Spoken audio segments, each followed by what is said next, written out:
आज हम लोग एक्स्ट्रा सेलुलर मैट्रिक्स देख रहे हैं।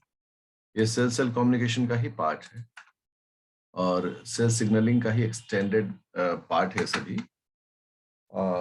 एक्स्ट्रा सेलुलर मैट्रिक्स, इंटीग्रिन्स, ये सब बहुत छोटे टॉपिक हैं, लेकिन इनका बड़ा इंपॉर्टेंट इम्पैक्ट देखा जाता है नॉलेज सिस्टम।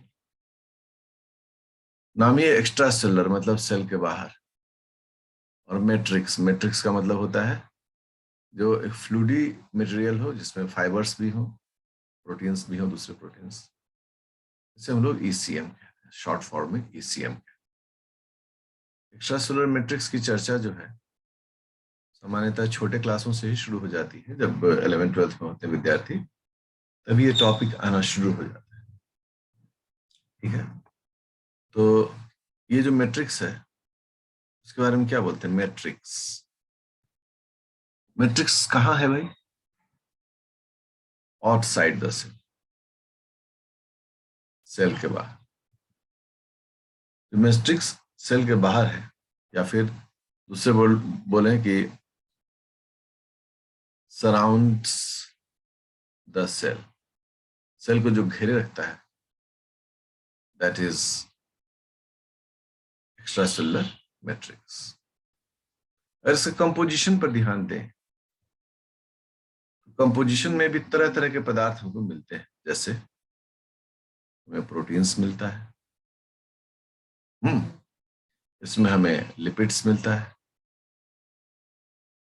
सुगर्स मिलते हैं, आयंस मिलता है, वाटर तो कहना ही नहीं, वाटर तो हर जगह रहता है। ठीक है, तो अगर आप देखें कि नॉर्मल जो कोलोइडल में जो प्रोटोप्लाज्मिक कंटेंट है, उसी तरह का यह भी कंटेंट होता है। ठीक है, हु मेड ईसीएम, ईसीएम को किसने बनाया? तो सेल ने, सेल ही एक्स्ट्रा सेलुलर मैट्रिक्स सिक्रेट करता है। Cell secretes extracellular matrix. It should be very clear कि सेल के बाहर भी जो है, जैसे आंसू, आंसू हमारे आंख से बाहर टपकता है, बट उसको बनाता कौन है भाई? उसको तो सेल ही ना बनाता है, जो टीयर ग्लैंड का सेल है वही बनाता है। तो ये सब चीजें दिमाग में रहनी चाहिए कि एक्स्ट्रा सेलुलर मैट्रिक्स को भी सेल ही बनाता है।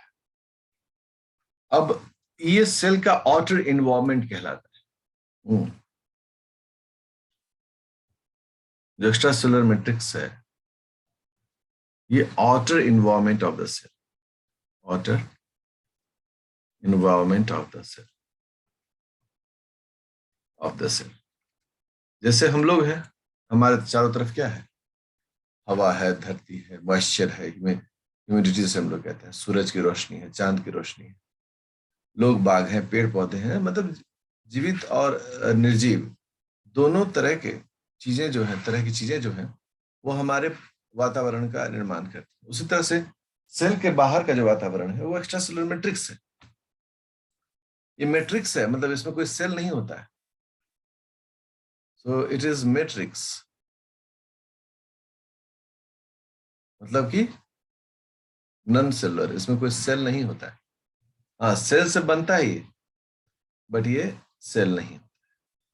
अब से दो सेल देखो, एक सेल, और ये दो सेल, और ये तीन सेल। सभी सेल इसी तरह से एक दूसरे से अरेंज रहते हैं। इन सभी सेल के बीच इंटरसेलुलर स्पेस होता है, और उस इंटरसेलुलर स्पेस में जो मटेरियल है उसे हम लोग क्या कह रहे हैं? उसी को हम लोग एक्स्ट्रा सेलुलर फ्लूइड कहते हैं, और या हम उसे दूसरे शब्दों में एक्स्ट्रा सेलुलर मैट्रिक्स के रूप में भी कह सकते हैं, जान सकते हैं। अब ये सेल ए है, ये सेल बी है, ये सेल सी है। इन सभी सेल्स के बीच में कुछ ना कुछ तो इंटरेक्शन होगा, या तो प्यार का संबंध हो, दोनों एक दूसरे को पहचानते हैं, या फिर दुश्मनी का संबंध हो, कुछ तो होगा। इसका मतलब है कि एक्स्ट्रा सेलुलर जो मैट्रिक्स है, यह सेल सेल कम्युनिकेशन के लिए एक इंपॉर्टेंट कड़ी है। ठीक है, ECM is important link in the cell-cell communication. दो सेल के बीच का जो कम्युनिकेशन है उसके बीच की ये इंपॉर्टेंट कड़ी है। कैसे? जैसे दो सेल का आपस में चिपकना, सेल एडहेशन, ये जो होता है एक्स्ट्रा सेलुलर मैट्रिक्स करता है। जैसे सेल का एक जगह से दूसरी जगह जाना, that is called cell migration. ठीक है। और तीसरा, यहां जगह ऊपर ऊपर लिख देते हैं। तीसरा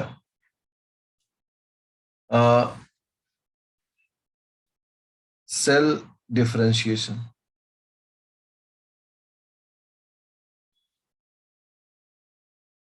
दो सेल को अलग अलग बिहेव करना है, उसमें भी ईसीएम का काम जो है वो बहुत महत्वपूर्ण होता है।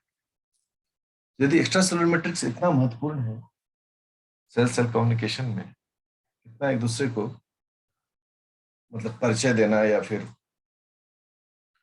तो फिर क्या इसका कंपोजिशन होता है, किस चीज से बना होता है? एक तो ऐसे मैंने बेसिक कंपोजिशन बना दिया, पर हम लिखते हैं कि major constituent major constituents of extracellular matrix। अब हम एक्चुअली प्रोटीन को बोलने वाले हैं। तो सबसे पहला जिसमें कंस्टिट्यूएंट होता है वो होता है कोलाजन प्रोटीन। ठीक है। कोलाजन प्रोटीन जो है यह सबसे ज्यादा पाया जाने वाला प्रोटीन है, most abundant protein, most abundant protein in animal cell. Animal cell में सबसे ज्यादा ये पाया जाता है कोलाजन। और कोलाजन जो है वो क्वाइल्ड क्वाइल्ड प्रोटीन है, क्वाइल्ड क्वाइल्ड प्रोटीन है। ठीक है। और ये मैकेनिकल स्ट्रेंथ प्रोवाइड करता है। मैकेनिकल स्ट्रेंथ मतलब ये ताकत के लिए। जैसे दांत मसूड़ों में ताकत से जुड़े हुए हैं, कोलाजन प्रोटीन इसके लिए एक जवाबदेह फैक्टर है। दूसरा जिसमें कंपोनेंट है उसका नाम है प्रोटियोग्लाइकान्स। प्रोटियोग्लाइकान्स प्रोटियोग्लाइकान्स जो है वो प्रोटीन और शुगर का एक कॉम्बिनेशन है, ग्लाइकोप्रोटीन की तरह ही होता है। ठीक है। ये एक उस तरह का कॉम्बिनेशन है। तीसरा जो कंस्टिट्यूएंट है वो नॉर्मल ग्लाइकोप्रोटीन्स है। ठीक है। ग्लाइकोप्रोटीन्स जो कि इसमें की बहुत पॉपुलर एग्जांपल है फाइब्रोनेक्टिन एंड लैमिनिन। ये सभी पॉपुलर ग्लाइकोप्रोटीन्स है, मतलब शुगर और प्रोटीन का कॉम्बिनेशन यहाँ होता है। तो अगर कंपोजिशन में भी देखें तो बड़े इंपॉर्टेंट प्रोटीन्स इसमें मौजूद होते हैं, कोलाजन, प्रोटियोग्लाइकान्स और नॉर्मल फाइब्रोनेक्टिन, लैमिनिन, ये सभी इसमें मौजूद रहते हैं। तो इवन कि यहाँ वहां पर सब कुछ है, बट ये प्रोटीन्स कुछ उसको खास बनाते हैं। अब जैसे सबसे पहला कैटेगरी हमारा है इसमें जिसके बारे में हमको देखना चाहिए, that is called fibronectin. Fibronectin एक ग्लाइकोप्रोटीन, बट ये है क्या, कैसे इसका काम होता है?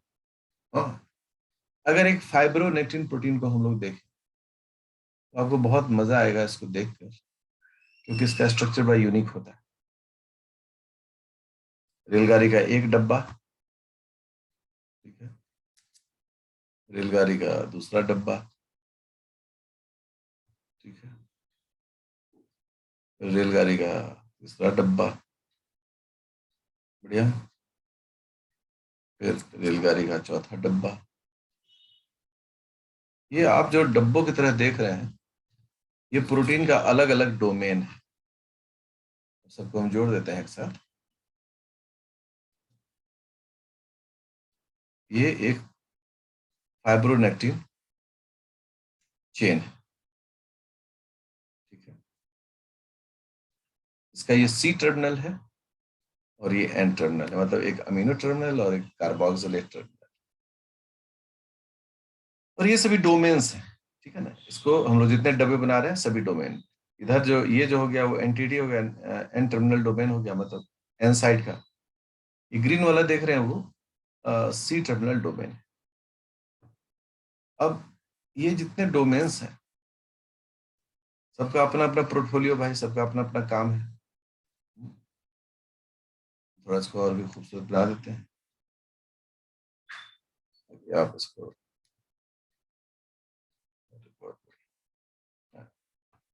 अब इस प्रोटीन के जो डोमेन्स हैं, इस डोमेन्स में अलग अलग रोल है भाई। हम थोड़ा सा कुछ कुछ आपके लिए बनाते भी हैं। डायग्राम सब मेरे साथ जरूर बनाए आप सभी जो भी मेरा क्लास कर रहे हैं अभी, must draw the diagram along with me, क्योंकि डायग्राम अगर आप बनाते हैं तो it shall put up your strength, ये आपके स्ट्रेंथ को सामने रखता है कहीं भी। अब इन सभी डोमेन्स में क्या क्या है, इसमें क्या होगा, आते हैं एक एक कर। जो एन टर्मिनल डोमेन है एनटीडी, ये जो है इस जगह पर फाइब्रिन जुड़ेगा। हम लोग इसको लिखते हैं heparin and fibrin binding domain, BD लिख देते हैं, ठीक है ना। बीडी का मतलब यहां ऊपर कर देते हैं, बीडी का मतलब बाइंडिंग डोमेन। नीचे कम है जगह, उसी जगह में समझाना, मतलब यहां पर हिपैरिन और फाइब्रिन नाम का प्रोटीन आकर। आइए दूसरा को देखते हैं। ये जो रेड वाला दिख रहा है ये है collagen binding domain. Collagen binding मतलब यहाँ कोलाजन जुड़े, ठीक है। ये जो आप हिस्सा देख रहे हैं खासतौर पर ये और ये, इन दोनों को हम लोग बोलते हैं cell binding domain, cell binding domain for fibroblast. ठीक है, अब यहां पर एक फाइब्रोब्लास्ट टर्म आया। ये फाइब्रोब्लास्ट क्या होता है, ये फाइब्रोब्लास्ट जो है अ cell in connective tissue, a cell in connective tissue, connective tissue का एक सेल है, ठीक है ना। प्रोड्यूसेस, क्या प्रोड्यूस करता है, fibrin, fibre proteins, fibre proteins, ये फाइबर प्रोटीन्स को बनाता है। तो मतलब उस तरह के जो फाइबर ब्लास्ट है वो यहाँ आकर बाइंड करेंगे। अब यहाँ देखिए ये जो है ये है heparin binding site, heparin binding domain 2। क्यों, क्योंकि 1 यहाँ पर है पहला। और ये देखिए ये हो गया फाइब्रिन बाइंडिंग डोमेन 2। यहाँ पर देखा था आपने हिपैरिन फाइब्रिन बाइंडिंग डोमेन, इस प्रकार से होता है। अब देखो सपोज करो मैं कुछ कुछ डायग्राम बनाता, मानो कि ये हिपैरिन है तो हिपैरिन यहाँ आकर जुड़े, ठीक है। अगर सपोज करो कि ये फाइब्रिन है रेड वाला, ये फाइब्रिन आके ये जुड़ेगा। अब मानो कि ये जो है वो कोलाजन है, ऐसा रहता है क्वाइल्ड क्वाइल ताकत देने के लिए, ये यहाँ कर जुड़ेगा। अब सपोज करो कि ये जो है फाइब्रोब्लास्ट सेल है, ये सेल आके यहाँ पर जुड़ेगा। मतलब इस तरह से इस फाइब्रोनेक्टिन में अलग अलग फेसेस होते हैं जहां पर अलग अलग चीजें आकर जुड़ती हैं। और ये सभी अमाइनो एसिड्स, क्योंकि प्रोटीन है तो किस चीज का बना हुआ है, अमाइनो एसिड्स का ही बना हुआ है। तो अमाइनो एसिड पर लिखा हुआ है ये जो है हमसे जुड़ेगा, ये जो है तुमसे जुड़ेगा, ऐसे करके ये चीजें यहाँ डिफ्रेंशिएटेड रहती है। फाइब्रोनेक्टिन का स्ट्रक्चर इसी तरह से दिखता है। अब इस फाइब्रोनेक्टिन में चूंकि और भी चीजें जुड़ सकती हैं, लाइक सुगर जुड़ सकता है, लाइक इसमें कुछ और भी जुड़ सकते हैं। जैसे देखो एक हम इसमें डाइसल्फाइड बॉन्ड, ये क्या है, डाइसल्फाइड बॉन्ड। डाइसल्फाइड बॉन्ड की मदद से किसी दूसरे प्रोटीन से भी जुड़ सकता है, दूसरे प्रोटीन से भी जुड़ सकता है। ये जो इसका इंटरेक्शन है, ये बताओ ना इतने ही दूर में कितने चीजों से जुड़ा, हिपैरिन से, फाइब्रिन से, कोलाजन से, फाइब्रोब्लास्ट से, और दूसरे भी प्रोटीन से जुड़ सकता है। इसीलिए कम्युनिकेशन में क्या होता है, कम्युनिकेशन किसका अच्छा होता है, जो एक से ज्यादा लोगों से बातें कर सके, उससे जानकारी प्राप्त कर सके। सो ज्यादा कम्युनिकेशन, कम्युनिकेटिव फॉर्म में ये सारी चीजें होती।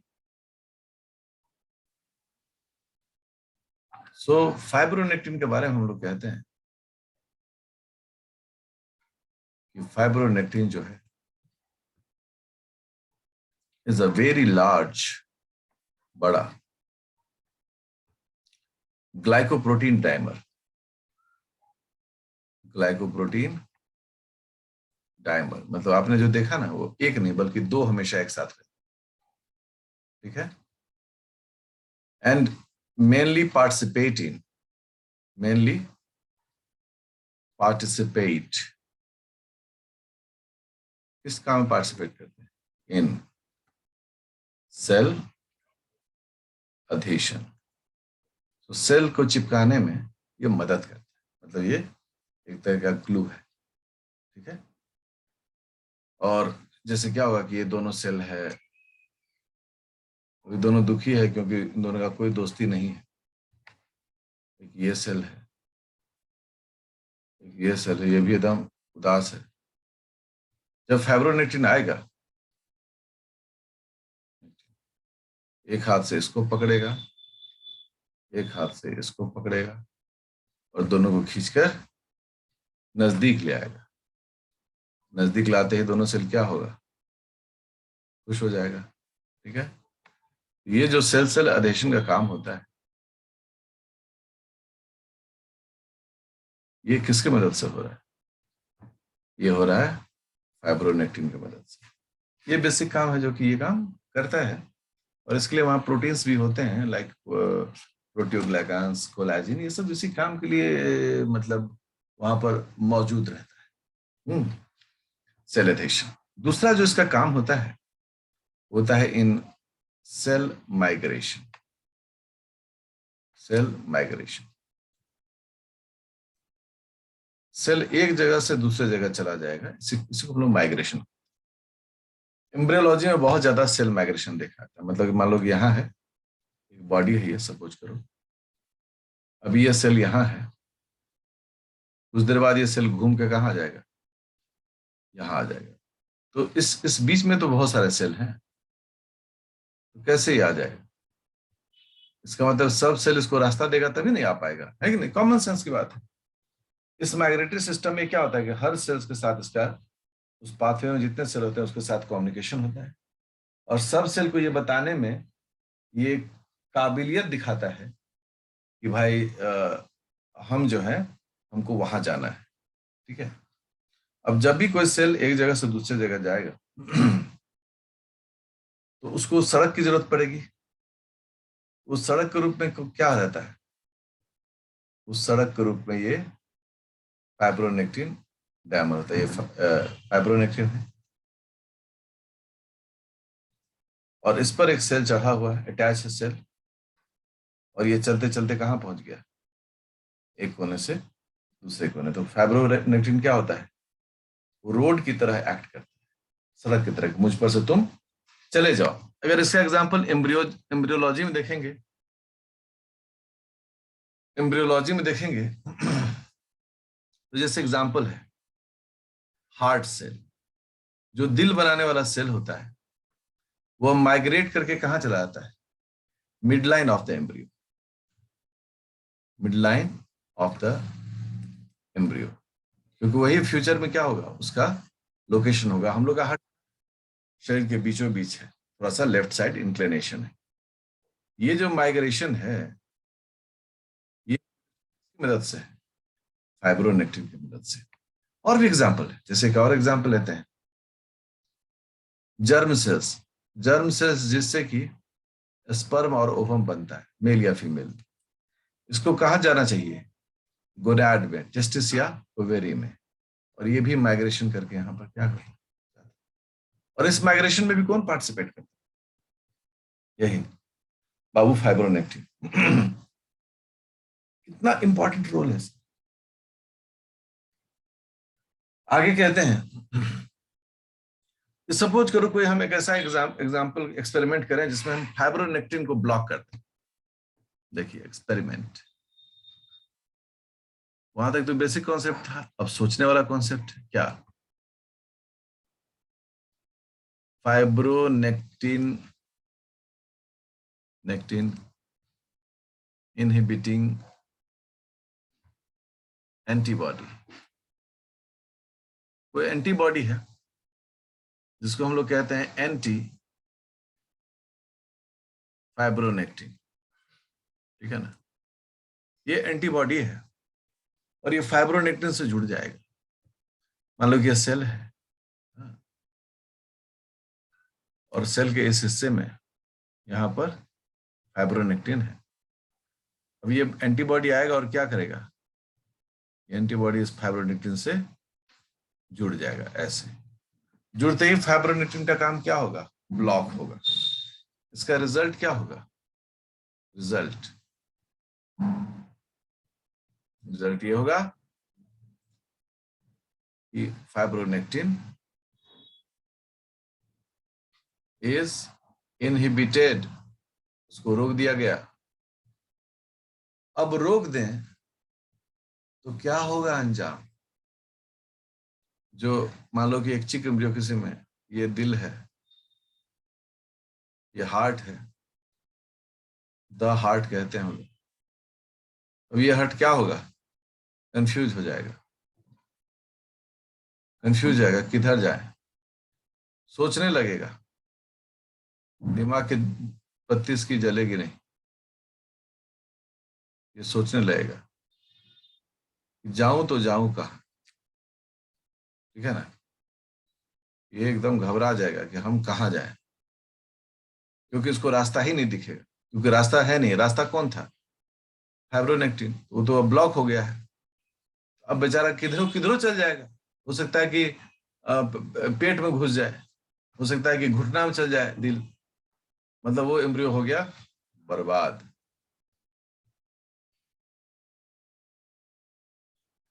बेसल लेमना बना होता है किस चीज का, मेडअप ऑफ, किन चीजों से बना होता है, तो एक प्रोटीन है, इसका नाम है लैमिनिन। तो नाम ही से पता चलता है कि लेमिना को बनाने वाला laminin.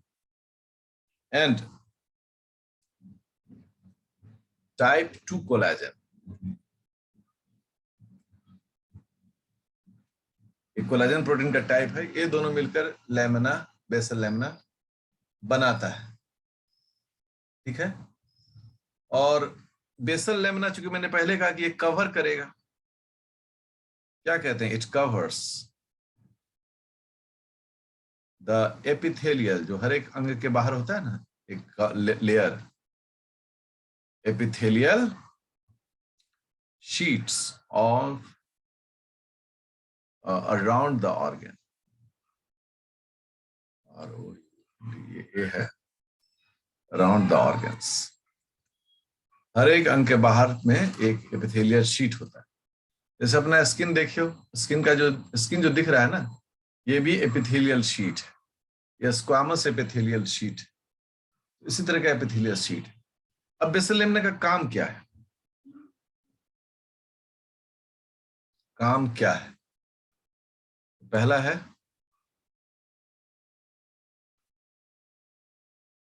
Assembling extra cellular matrix, मतलब जितना भी एक्स्ट्रा सेलुलर मैट्रिक्स है उसको एक जगह जमा करना। दूसरा, प्रमोटिंग सेल एडेशन, सेल को चिपकाने में, एंड ग्रोथ, उसका विकास करने में, ये भी काम करता है। तीसरा काम क्या है, ये चेंजिंग सेल शेप, मतलब सेल का जो शेप है उसमें बदलाव। और आखिरी काम क्या है इसमें, सेल को एक जगह से दूसरे जगह जाने में मदद करना, सेल माइग्रेशन, ठीक है।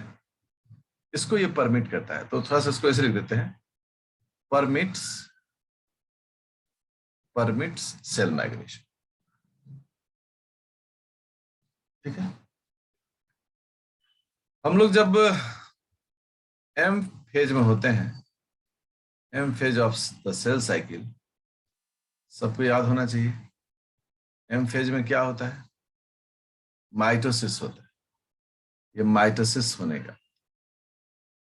तो माइटोसिस में क्या होता है कि न्यूक्लियर मेम्ब्रेन जो है वो गायब हो जाता है। न्यूक्लियर मेम्ब्रेन गायब। किस फेज में? प्रोफेज में। और आयब मतलब फिर से आ जाता है किस फेज में? टेलोफेज में।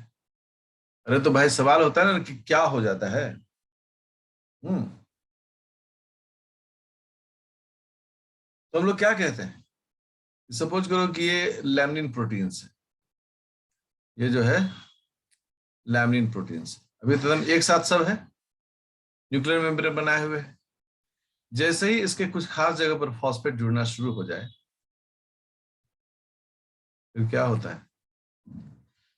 अगले स्टेप में क्या होता है कि पूरा का पूरा जो मेम्ब्रेन है वो बिखर जाता है, और सेल में बिखर गया। तो सेल में जब बिखरा तो भाई क्या हो गया?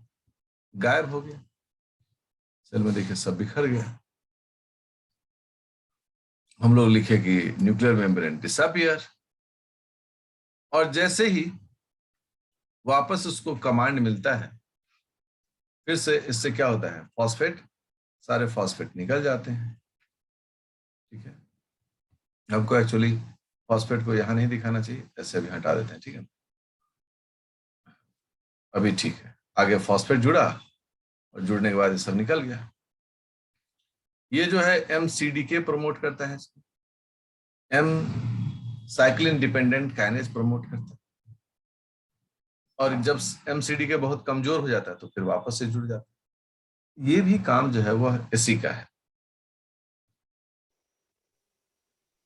नेक्स्ट टॉपिक हमारा जो होगा वो है इंटीग्रीन, जो हम देखेंगे।